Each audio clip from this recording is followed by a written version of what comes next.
সুপ্রিয় বন্ধুরা, আজ আমরা বৃত্ত সংক্রান্ত যাবতীয় বিষয় নিয়ে আলোচনা করব। দেখুন, এখানে একটি চিত্র রয়েছে এবং সেই চিত্রের বিবরণ কিন্তু নিচে দেওয়া হয়েছে। দেখুন, চিত্রে ও কেন্দ্র বিশিষ্ট একটি বৃত্ত, এটি কিন্তু ও কেন্দ্র বিশিষ্ট একটি বৃত্ত, যার এবি হলো ব্যাস। এই যে এবি, এই যে বৃত্তের যে কেন্দ্র রয়েছে, এই যে কেন্দ্র মাঝখানে যে বিন্দুটি থাকে সেটি হচ্ছে কেন্দ্র, এবং কেন্দ্র দিয়ে যে জ্যা অঙ্কিত হয় সেটাকে বলা হয় ব্যাস। অর্থাৎ এটা হচ্ছে বৃত্তের বৃহত্তম জ্যা এবং একে বলা হয় কি ব্যাস। তাহলে এবি হচ্ছে বৃত্তটির একটি ব্যাস। ব্যাসার্ধ কি? ব্যাসার্ধ হচ্ছে ব্যাসের অর্ধেক। এই যে ও ই, এটি কিন্তু একটি ব্যাসার্ধ, অর্থাৎ ব্যাসের অর্ধেক। এটা যদি এবি যদি ব্যাস হয় তাহলে তার অর্ধেক কোনটা হবে? এতটুকু ও বি অথবা ও এ অথবা ওই, তিনটে কিন্তু সমান। তাহলে সেক্ষেত্রে ও এ, ও বি এবং ও ই এই সবগুলি কিন্তু ব্যাসার্ধ, তার মানে ওই হচ্ছে ব্যাসার্ধ।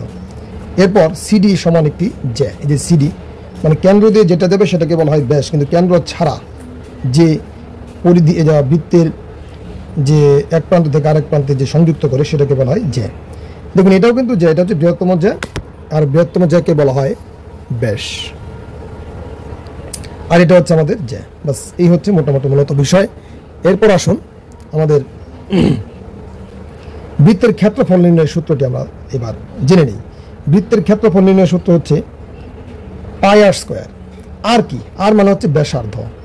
এই দেখুন, এখানে আমি আর লিখছি যে ও ই হচ্ছে ব্যাসার্ধ, অর্থাৎ ব্যাসের অর্ধেক। এই যে ব্যাস আছে, ব্যাসের অর্ধেককে বলা হয় ব্যাসার্ধ, আর ব্যাস হচ্ছে ব্যাসার্ধের দ্বিগুণ, আর ব্যাসার্ধ হচ্ছে ব্যাসের অর্ধেক। এই জিনিসটা মনে রাখবেন সবাই। আর ক্ষেত্রফল নির্ণয়ের সূত্র হচ্ছে বৃত্তের ক্ষেত্রফল সমান পাই আর স্কোয়ার বর্গ একক। বাস। এরপর বৃত্তের আরেকটা যে বিষয় পরিসীমা অথবা পরিধি। পরিসীমা এবং পরিধি একই বিষয়। পরিধি বলতে যেমন আমরা বি বিন্দু থেকে যদি হাঁটা শুরু করি, এই বৃত্তটির চতুর্দিক দিয়ে আবার ঘুরে এখানে আসলাম, কতটুকু দূরত্ব অতিক্রম করা হলো সেটা হচ্ছে আমাদের ব্যাস, পরিধি। তাহলে বৃত্তটির পরিধি অথবা বৃত্তটির পরিসীমা সূত্র হচ্ছে 2 পাই আর একক। এই যে বৃত্তটির যে চতুর্দিকে যদি হাঁটা হয় তাহলে কি পরিমাণ হাঁটা হবে, বা চতুর্দিকের দৈর্ঘ্য কত, তখন সেক্ষেত্রে কিন্তু আমাদের এটা পরিধি বোঝায়, অর্থাৎ পরিসীমা বোঝায়। 2 পাই আর একক। এরপর এরপর আরেকটা যেটা, সেটা হচ্ছে বৃত্তাংশের চাপের দৈর্ঘ্য। বৃত্তাংশটা কি? ধরলাম এটা একটা বৃত্ত, এই বৃত্তের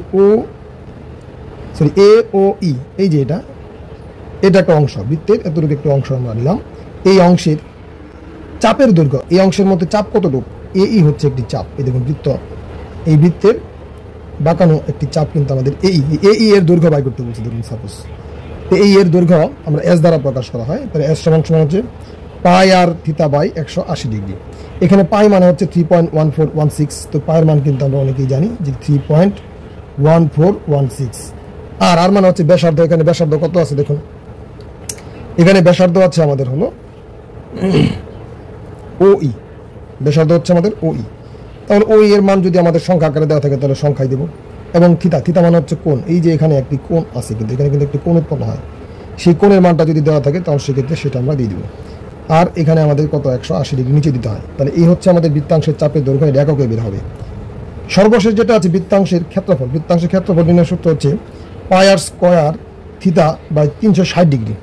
পাই r square theta by 360 degree. এখানে পাই হচ্ছে 3.1416, আর এর মান তো এখানে আসি ওই, এবং থিতা এখানে যা মান থাকবে সেটা, আর 360 যদি ভাগ করা হয় তাহলেই কিন্তু এই যে আমাদের যে অংশ বৃত্তাংশ যে রয়েছে, যেমন এ ও ই এর ক্ষেত্রফলটা বের হয়ে যাবে, এই সম্পূর্ণ ক্ষেত্রফল বের হয়ে যাবে। তো অঙ্কগুলো কিন্তু এভাবেই কিন্তু আমরা করতে পারি খুব সহজেই। তা আশা করি সকলেই বুঝতে পেরেছেন। ভিডিওটি ভালো লাগলে লাইক, কমেন্ট, শেয়ার করতে পারেন। সকলকে অসংখ্য ধন্যবাদ। ভালো থাকবেন।